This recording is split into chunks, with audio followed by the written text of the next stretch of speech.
All right, folks, we are wrapping practice up for the FLW Tour presented by Costa on Kentucky Lake with the one and only Cody Meyer. Yeah! I love the enthusiasm, man. I love it. Enthusiasm, that's a word, has been a little lacking this week. Well, honestly, I have a lot right now because I do not have to go out fishing tomorrow. I get to sleep in, it's not going to be hot, I'm going to have the AC on.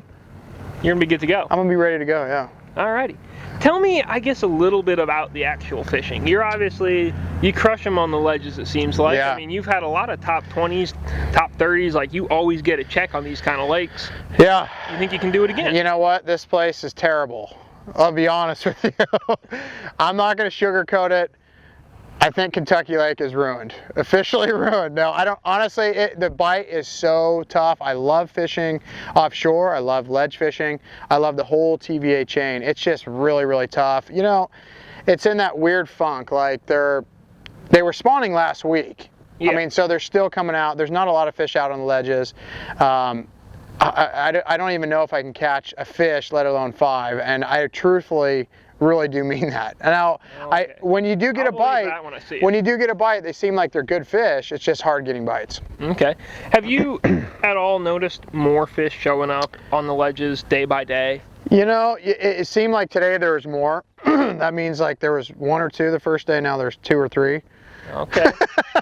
So maybe that's positive because I don't know what else to do when you come here. Like I fished the bank when first and second day of practice, today a little bit, and I feel totally lost because I've been here 4 or 5 times and I've never even looked at the bank. So yeah. I mean, that just shows you how tough it is, and the fish are just in weird stages. And honestly, like I said, I mean, I think everyone watched the last tournament here and guys were struggling to catch 5 unless you're Wesley Strader. Congratulations. But yeah, he's special. Yeah, he's special. But and it's no different.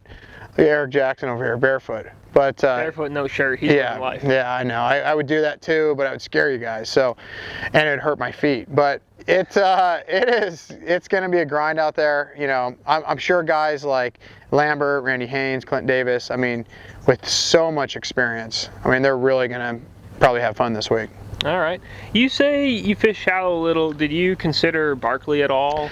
Honest to God, the first day of practice, I was thinking about going to Barkley. That's how bad it is. Okay. But I never against it. I never went because I've never been to Barkley.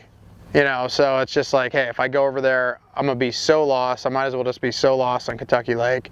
But I did think about it because the shallow flipping and, you just have heard about it for years, but still didn't go.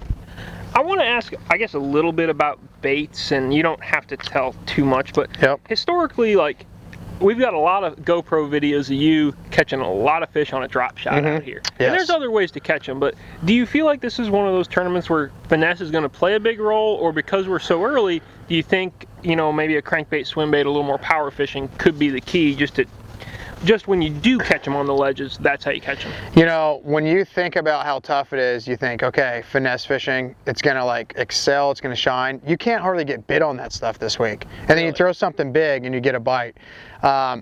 And when I was watching that bass live, I was thinking like, man, why didn't Skeet pick up like a wacky worm or a drop shot and catch a 5th fish? But when you do that, you either don't get bit or you catch a fish this big. So I don't, like in the past, you could go out to any one of these spots and everyone would be throwing a crankbait, big swim bait. You could pick up a drop shot and catch one every single cast. And for years, it was like, man, this is easy.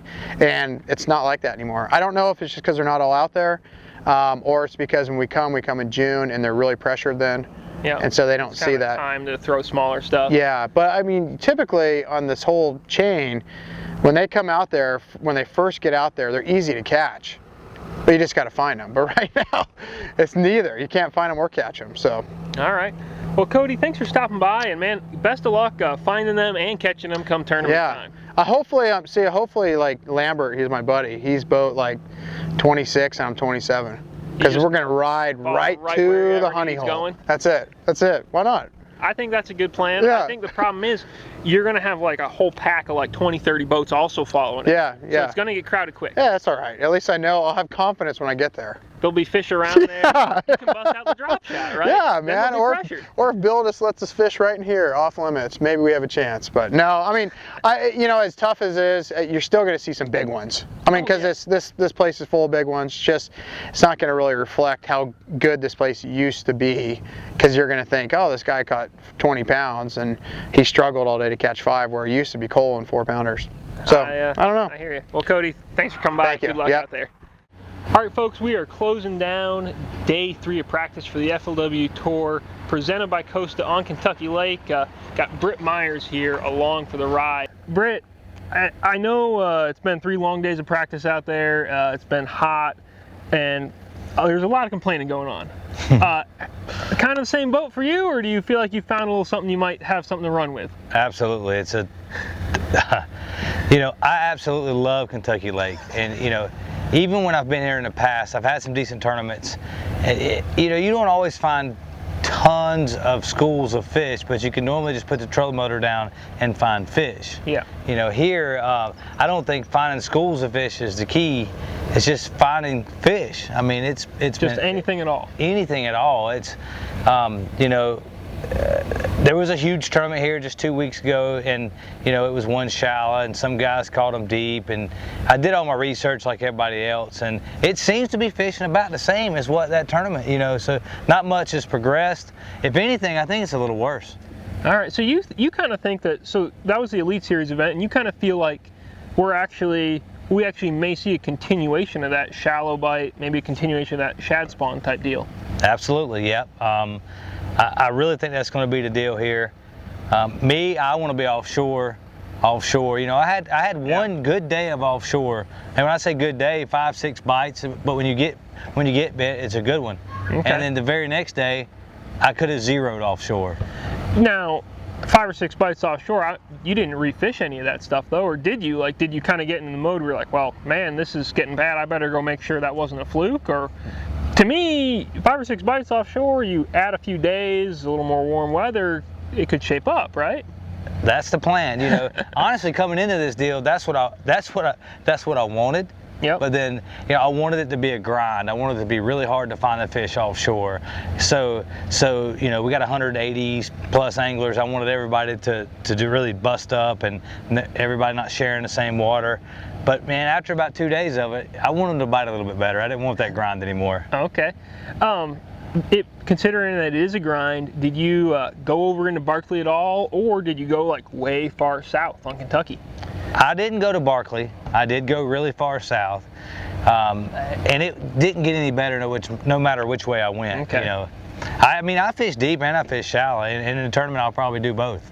All right. That's kind of interesting, because a lot of times on Kentucky Lake we come here and it's an offshore event. You got some guys who maybe get a check shallow, but let's say 90% of your anglers maybe are out on the ledges. They're 100 yards plus from the bank, and it sounds like we're headed to a much more even split, I guess. If you had to guess, obviously there's good fish out there. What do you think we're going to see winning weight-wise, even though it is tough? Like I said earlier, you can go out there and you can spend 12 hours and not get a bite, but when you do get a bite offshore, it's a better fish. Okay. So I still think it'll take about 86 pounds to win. So a little over 20 pounds a day. I like the sound of that. But it's not going to be hundreds of fish caught necessarily. No, it's not going to be. The problem is there's just not a lot of fish out there, and there will probably be an even split, like you said. People just getting checks, fishing shallow. There'll be guys who have, mark my word, there'll be guys who have 20 pounds one day and maybe one fish the next day, one for 4 pounds. Okay. So I don't know. All right. Well, I guess we'll kind of see. I guess. What do you think, we talked about winning weight, what do you think for like a cut weight or a check weight? Because in the past, like if you've caught 15 pounds a day, and that's about what it took in 2016 when we were here, and granted that was in June, the fishing was maybe a little better, but do you think that 15 pounds a day is still a good check weight to shoot for, or do you think it's going to be quite a bit less? I may be crazy, but I think about 16 pounds a day will be the top 30 cut. Ooh, and I really think that the check weight will be down. Okay. You know, because I don't know where the fish are at, but a lot of the shallow fish aren't going to last 2 days. Yep. And there's just not enough deep fish to go around. So okay. it's so I think about. Call me crazy, but I think 12.5 pounds a day will get you paid here, and that's unbelievably low for this place. But yeah, it's not usual Kentucky Lake. But we'll see. All right. I guess my last question, from the fantasy fishing side of things, if there were a couple of guys you wanted on your squad, feel free to pick yourself too. I'm all about, you know, a little self mojo here, but who do you like? Wow. You know, I think it's someone who's going to be good at offshore, and someone who can fish shallow too. Okay.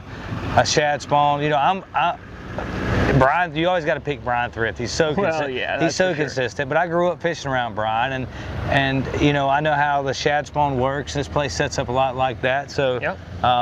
Plus, Brian's buddy Andy Montgomery just had a good tournament on the Elite Series.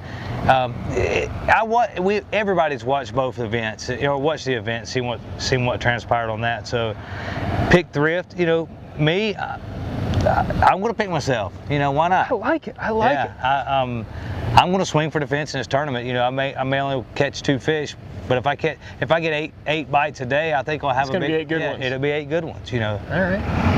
Well, Britt, I like the sound of that, and man, good luck out there. Thanks for stopping by. Thank you very much. I appreciate it.